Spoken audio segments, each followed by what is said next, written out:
स्वागत है Kesar inter college Baheri YouTube channel पर। बच्चों, आज हम विज्ञान का एक नया चैप्टर शुरू कर रहे हैं, जैव प्रक्रम। ठीक है, तो देखो बेटा, जो हम अपने आसपास वस्तुएं देखते हैं वो दो प्रकार की वस्तुएं होती हैं। एक तो हम कहते हैं कि ये जो है जीवित है और एक ये कहते हैं जीवित नहीं है। तो इनके बीच में हम विभेद कैसे करते हैं कि कौन सी चीज़ जीवित है, कौन सी चीज़ जीवित नहीं है। तो जो हम मोटे तौर पे देखते हैं तो क्या कहते हैं कि जो चीज़ चल रही है वो जीवित है, जो चीज़ नहीं चल रही है वो अजीवित है। जैसे मेज़ रखी हुई है तो वो निर्जीव है, क्यों? क्योंकि वो चल ही नहीं रही है। एक मनुष्य, बिल्ली या कुत्ता है, वो एक स्थान से दूसरे स्थान पर जा रहा है तो हम मान लेते हैं कि, लेकिन खाली इसी आधार पर हम सजीव और निर्जीव का निर्धारण नहीं कर सकते। जैसे अगर ट्रेन एक स्थान से दूसरे स्थान पर जा रही है तो हम कह सकते हैं कि वो जीवित है? नहीं कह सकते। ठीक है, इसी प्रकार हम अगर कोई कुत्ता या बिल्ली सो रहा है, उसमें गति नहीं है, तो हम क्या कह सकते हैं वो निर्जीव है? नहीं। ठीक है, क्योंकि जैसे ही हम उसके पास जाएंगे तो उसके अंदर की कुछ ऐसी गतियाँ, जैसे मोटे तौर पे, भारी तौर पे देखो तो हम क्या कहेंगे, सांस ले रहा है भाई, जिंदा है। भले ही वो बेहोश हो लेकिन सांस ले रहा है तो वो जीवित है। उसमें गति नहीं हो रही है लेकिन वो जीवित है। क्यों कहते हैं? क्योंकि उसके आंतरिक जो गतियां हैं वो चल रही हैं। ठीक है, तो हर एक जीव के अंदर जो होती है एक अपने आप की स्वतः गति होती है। इसके आधार पर हम कह सकते हैं कि ये जो है हमारी चीज़ जीवित है या नहीं है। उसके अंदर जो है स्वतः गति होनी चाहिए, किसी बाहर से नहीं होनी चाहिए, स्वतः गति होनी चाहिए, तो हम कहते हैं जीवित है या जीवित नहीं है। अब इस जो हमारा प्रक्रम है, ये जो हमारा जीवन है, जो हमारा शरीर है या किसी जीव का शरीर है, उसको मेंटेन करने के लिए, ठीक है, यानी उसको वैसे उसी अवस्था में बनाए रखने के लिए हमें किस चीज़ों की आवश्यकता पड़ती है।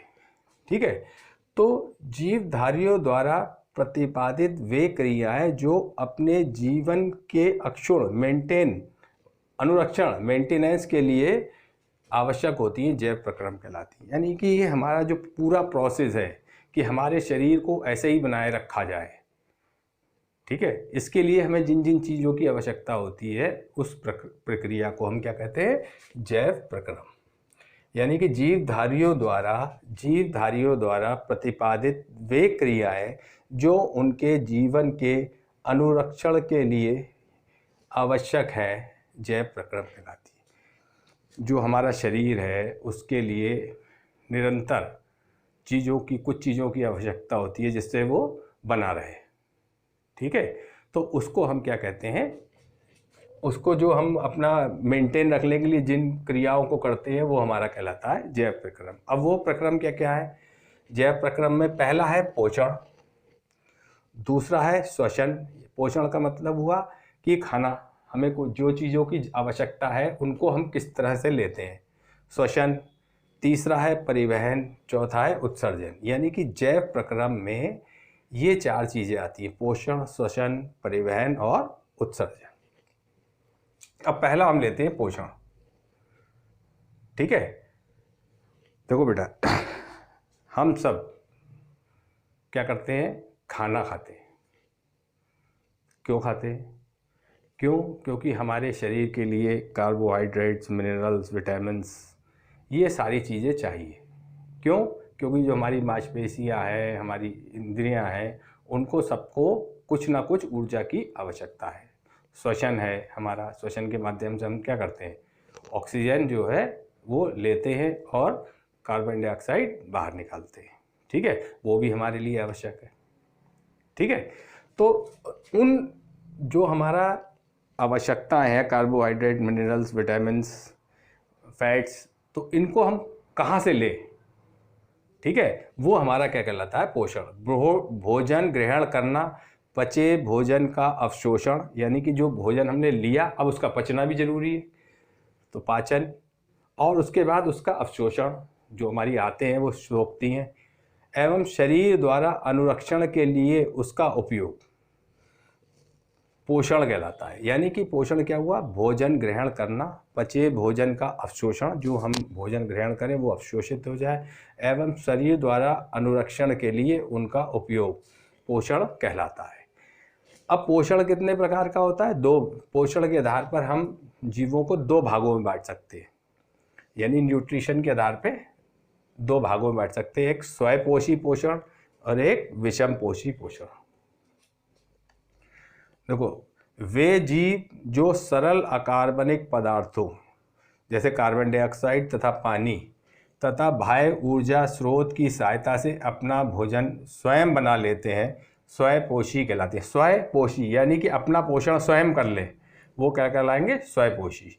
यह विधि स्वयंपोषी पोषण कहलाती है।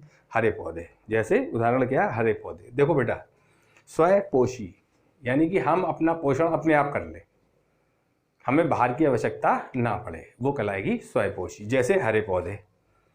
ठीक है। दूसरे प्रकार के होते हैं विषमपोषी पोषण। इस प्रकार के पोषण में जीवधारी अन्य जीवों द्वारा बनाया पूर्व निर्मित भोजन ग्रहण करते हैं।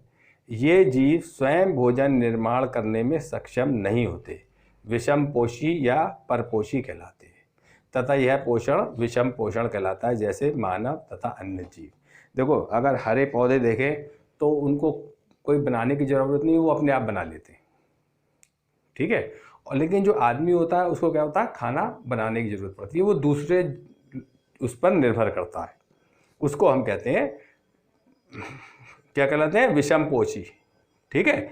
जो दूसरे पे निर्भर करे वो तो हो गया विषमपोषी, और जो स्वयं बना ले भोजन अपना, यानी अपना पोषण स्वयं कर ले, वो होगा स्वयंपोषी। अब स्वयंपोषी पोषण हरे पौधे तथा कुछ जीवाणुओं जो प्रकाश संश्लेषण करते हैं में होता है। स्वयंपोषण जो होता है वो किस में होता है, हरे पौधों में। कैसे होता है, प्रकाश संश्लेषण। प्रकाश संश्लेषण हम जानते हैं। प्रकाश संश्लेषण क्या होता है, वह प्रक्रिया जिसमें हरे पौधे सरल अकार्बनिक पदार्थों जैसे कार्बन डाइऑक्साइड तथा हाइड्रोजन का कच्चे माल के रूप में प्रयोग कर इन्हें क्लोरोफिल तथा सूर्य के प्रकाश की उपस्थिति में कार्बनिक भोज्य पदार्थों में परिवर्तित कर देते। प्रकाश संश्लेषण में क्या होता है बेटा, क्या होता है, जो पौधे होते हैं वो क्या करते हैं, कार्बन डाइऑक्साइड और पानी कच्चे माल के रूप में प्रयोग करते हैं, और क्लोरोफिल और सूर्य के प्रकाश की उपस्थिति में उन्हें क्या करते हैं, भोज्य पदार्थों में परिवर्तित कर देते हैं। क्या होता है वो प्रोसेस, क्या होता है, कार्बन डाइऑक्साइड 6CO2 + 12H2O, किसकी उपस्थिति जरूरी है, क्लोरोफिल और सूर्य का प्रकाश। तो ये क्या बन जाएगा, C6H12O6 + 6H2O + 6O2, ये ऑक्सीजन गैस बन गई। ये क्या बन गया, ग्लूकोज। ये क्या बन गया, ग्लूकोज। तो ये तो हमारी क्या हुई, प्रकाश संश्लेषण हो गया। इसने क्या करा कार्बन डाइऑक्साइड और पानी, इसको जो है कच्चे माल के रूप में प्रयोग किया पौधे ने, और किसकी उपस्थिति में, क्लोरोफिल और सूर्य के प्रकाश की उपस्थिति में अपना भोजन स्वयं बना लिया। ठीक है। तो ये क्या कहलाएगा, स्वयंपोषी पोषण। अच्छा, जो हमारा प्रकाश संश्लेषण होता है वो पौधे के जितने भी हरे भाग हैं उन सब में होता है।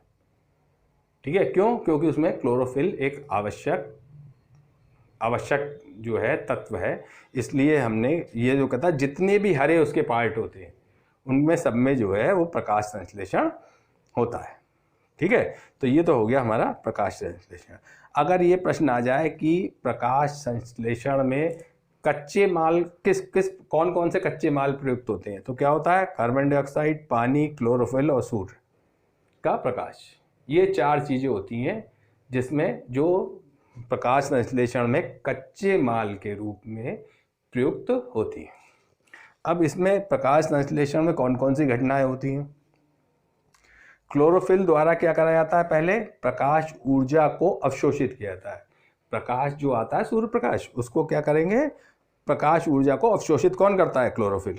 ये तो एक घटना होती है। दूसरी घटना क्या होती है, अब जब प्रकाश ऊर्जा को उन्होंने अवशोषित कर लिया तो प्रकाश ऊर्जा को रासायनिक ऊर्जा में रूपांतरित करना तथा जल अणुओं का हाइड्रोजन तथा ऑक्सीजन में अपघटन, यानी कि पानी को काय में तोड़ देता है, वो हाइड्रोजन और ऑक्सीजन में अलग अलग तोड़ देता है। इसको कहते हैं किसकी उपस्थिति में? प्रकाश की उपस्थिति में। तो इसको कहते हैं फोटोलिसिस, क्योंकि यहाँ पे फोटो का मतलब हुआ प्रकाश। अब तीसरा स्टेप इसका ये होता है कार्बन डाइऑक्साइड का कार्बोहाइड्रेट में अपचयन हो जाता है। ठीक है, तो अगर ये 3 घटनाएं जो है हमारी, अगर इसको अलग कर लो तो 4 घटनाएं होती हैं। ये इसलिए ये दे दिया जाएगा कि ये घटनाओं में से कौन सी घटना एक बढ़ा दी या एक कम कर दी, कौन सी घटना नहीं है, तो उसको चयन करना होता है। इसलिए बेटे ये उतार लो। आगे चलते हैं। अब आगे हम पढ़ते हैं, हमने ये पढ़ लिया कि प्रकाश संश्लेषण क्या होता है। अब हमने ये बताया कि जितना भी प्रकाश संश्लेषण होता है वो पौधे का जितना भी हरा भाग होता है उसके द्वारा होता है। तो इसमें सबसे ज़्यादा किसका हरा कौन होता है? पत्तियाँ। ठीक है, तो अब पत्तियों में ऐसी क्या खास बात होती है, उसकी संरचना में ऐसी क्या बात होती है कि वो सबसे ज़्यादा हमारे प्रकाश संश्लेषण के अनुकूल होती है। तो देखो बेटा, पहले तो क्या होता है, पत्तियाँ चपटी होती हैं। ठीक है, ऐसे करके चपटी होती है। तो चपटी होने से क्या होता है, उनका जो एरिया होता है वो बढ़ जाता है। उसके बढ़ने से क्या होता है, जितनी भी हमारी गैसें होंगी, कार्बन डाइऑक्साइड और प्रकाश का अवशोषण ज़्यादा हो जाएगा। क्योंकि जब ऐसे होगी तो प्रकाश का कम होगा, अगर मतलब गोल होगी तो प्रकाश का और गैसों का जो अवशोषण है वो कम होगा, और जितनी चपटी होगी तो एरिया बढ़ जाएगा। इसलिए क्या होता है, पत्तियां प्रायः चपटी होती हैं, जिसके कारण कार्बन डाइऑक्साइड तथा प्रकाश के अवशोषण हेतु क्षेत्र बढ़ जाता है, सरफेस एरिया जो है बढ़ जाता है। दूसरा क्या होता है, कार्बन डाइऑक्साइड CO2 के अवशोषण व ऑक्सीजन की मुक्ति हेतु पत्तियों में रंध्र स्टोमेटा होते हैं। देखो, जो पत्तियां की दोनों तरफ होती है, ऊपर का हिस्सा नीचे का हिस्सा, ऊपर का एपिडर्मिस और नीचे का एपिडर्मिस, है ना। इसमें क्या होता है, छेद होते हैं, छोटे छोटे से छेद होते हैं, वो दिखाई नहीं देते, अगर उससे देखोगे तो दिखाई देंगे। उनको हम क्या कहते हैं, स्टोमेटा। उसको क्या कहते हैं हम, स्टोमेटा। स्टोमेटा जो होते हैं वो नीचे की तरफ जो होते हैं वो ज़्यादा होते हैं और ऊपर की तरफ कम होते हैं, ये जो छेद होते हैं छोटे छोटे से। तीसरा क्या है, जल आपूर्ति हेतु अनेक शिराएं, वेन्स होती हैं। तुमने देखा होगा उसके अंदर जो होता है, पत्तियों के अंदर छोटी छोटी बारीक जो है नसें ऐसी होती हैं। ठीक है, वो क्या होती है, उससे जो है हम जल आपूर्ति, मतलब जो पत्तियों तक जल पहुंचता है। चौथा होता है पत्तियों की आंतरिक संरचना, ऊतकों का विन्यास भी प्रकाश संश्लेषण के अनुकूल होता है। इसी कारण पत्तियों को खाद्य फैक्ट्री कहा जाता है। पत्तियों को हम खाद्य फैक्ट्री यानी खाना बनाने की फैक्ट्री कहते हैं। क्यों? क्योंकि सारी चीज़ें जो होती हैं यहाँ पर उपलब्ध होती है प्रकाश संश्लेषण के लिए। क्या क्या? पानी उपलब्ध होता है यहाँ, क्लोरोफिल ऑलरेडी होता है, और जो हमारी ऑक्सीजन, कार्बन डाइऑक्साइड और प्रकाश के अवशोषण जो होता है वो यहीं से होता है। इसलिए हम जो है पत्तियों को पौधों की खाद्य फैक्ट्री कहते हैं। अब ये तो हुई बाह्य संरचना। अब पत्तियों के अंदर भी ऐसी संरचना होती है। क्या होती है? पत्ती एक चपटी संरचना, ये हमने तुम्हें बता दी। ऊपरी और निचली एपिडर्मिस पाई जाती है, वो जो सतह होती है। एपिडर्मिस जगह जगह सूक्ष्म छिद्र होते हैं जो पड़रंध्र स्टोमेटा कहलाते हैं।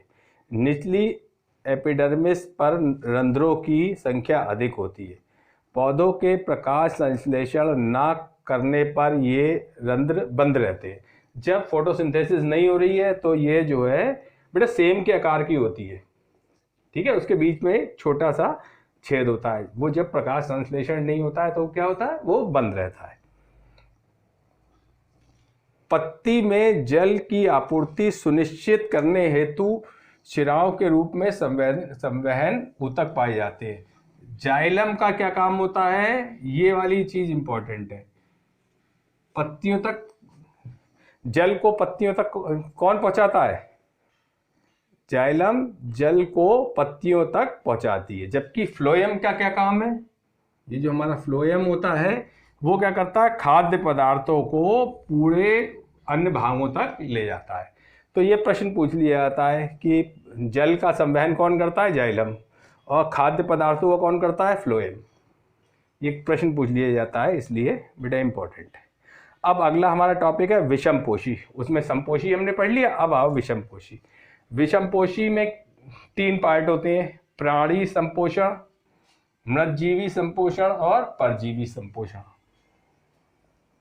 ये हेलोजोइक जो होता है, इसमें क्या होता है, जीव संपूर्ण भोज्य पदार्थ का अंतर्ग्रहण करते हैं तथा उनका पाचन शरीर के अंदर होता है, जैसे मानव और अमीबा। क्या होगा, जो हम है ग्रहण करेंगे और जो हमारा पाचन जो होगा वो उसके अंदर ही होगा, हमारे शरीर के अंदर, जैसे मानव। मृतजीवी सेप्रोफाइटिक क्या होते हैं, यह अपना भोजन मृत जीवों के शरीर व सड़े गले कार्बनिक पदार्थों से प्राप्त करते हैं, जैसे फफूंदी। तुमने देखा होगा कि और भी बहुत से हैं जीव भी होते हैं कई, जो क्या होता है बेटे ना, जो ये सड़े गले जो मर जाते हैं उस पर क्या होता है, तुमने देखा होगा फफूंदी लग जाती है, फंगस लग जाती है, तो वो कहलाते हैं मृतजीवी। और परजीवी पोषण, पैरासाइटिक, परजीवी अन्य जीवों के शरीर के अंदर या बाहर रहकर उनसे अपना पोषण प्राप्त करते हैं, जैसे अमरबेल। देखो, एक तो ये हो गया जिन्होंने अपना खाना बनाया, खाया, अपने अंदर ही पचाया। एक होते हैं जो मर गए जानवर या और प्रकार के जो हमारे कार्बनिक पदार्थ हैं उनसे अपना प्राप्त कर लिया। एक होते हैं परजीवी, मतलब बनाते तो दूसरे हैं और खाते वो हैं। जैसे तुमने देखा होगा पेड़ों के ऊपर एक बेल चढ़ जाती है, तो वो अपने आप खाना थोड़ी बनाती है, वो तो उन्हीं पेड़ से, उसी का पेड़ का जो है भोजन ग्रहण कर लेती है। जैसे तुम्हारे देखा होगा तुमने जूं हो जाती है सिर में, वो अपना ग्रहण क्या करती है, वो कोई अपना थोड़ी बनाती है, वो तो तुम्हारा खून पी लेती है और उसका अपना पोषण हो जाता है। तो इसको हम कहते हैं पैरासाइटी, यानी जो दूसरों पर निर्भर हो। उसमें क्या होता है, जो दूसरों का खाना जो है वो खा ले, वो कहलाएंगे परजीवी, जो दूसरों पर पलते हैं, सीधी सी बात है। ठीक है, परजीवी अन्य जीवों के शरीर के अंदर, फीताकृमि जो तुम्हारे पेट के अंदर रहते हैं, तो तुम्हारी खाना तो खाते हैं, तभी तो कमजोर हो जाते हो, बाहर रहकर उनसे अपना पोषण प्राप्त करते हैं। ठीक है बेटा, उदाहरण